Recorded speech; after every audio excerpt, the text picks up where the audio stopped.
If that is therefore an unqualified yes, and you are in agreement with the President that the ICC has no jurisdiction whatsoever,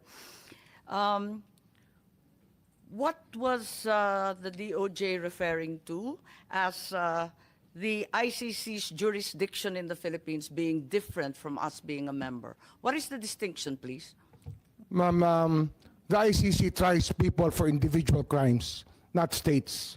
So the Philippines, as a state, cannot be called upon by the ICC to do something for them.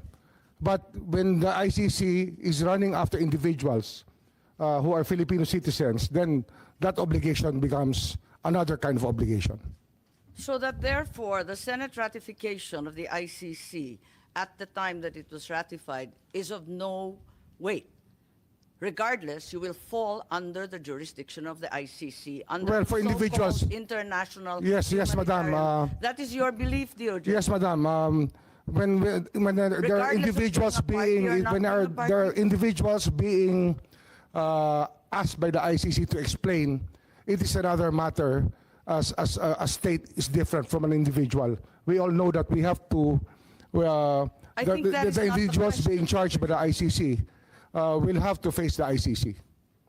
I'm perplexed. The DFA made it very clear that as we withdrew, we are no longer a state party to the treaty. And now you're saying that we can nevertheless fall under the ICC, under the generic rubric of international humanitarian law. So it doesn't matter whether you sign or do not sign, whether Yes, you ma'am. ratify It or doesn't do not matter, ma'am. ratify. It It doesn't makes no matter. difference. That doesn't make any difference anymore. Are you certain? I'm certain. I'm a little bit perplexed given that you are part of the executive. The president has said, as he said for the 100th time, that we are not under the ICC.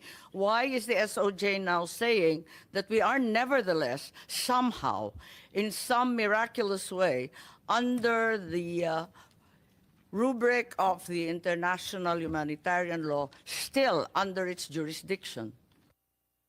Your Honor, it is not the Philippines that is under the jurisdiction. It is the individuals who are charged by the ICC, which is under the jurisdiction. There is a distinction, ma'am. Please explain. As non-members of the ICC, and as a state, the ICC has no jurisdiction over us as a country.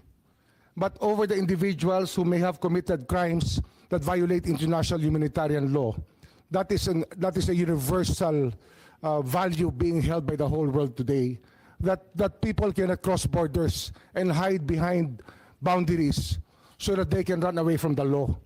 International humanitarian law is something adopted. The principles are adopted by more than 150 countries throughout the world, Your Honor. Are you of the position, therefore, that international humanitarian law, as you said, is customary law? Is that the consideration? It is already customary law now. As we speak, it has become customary law throughout the world.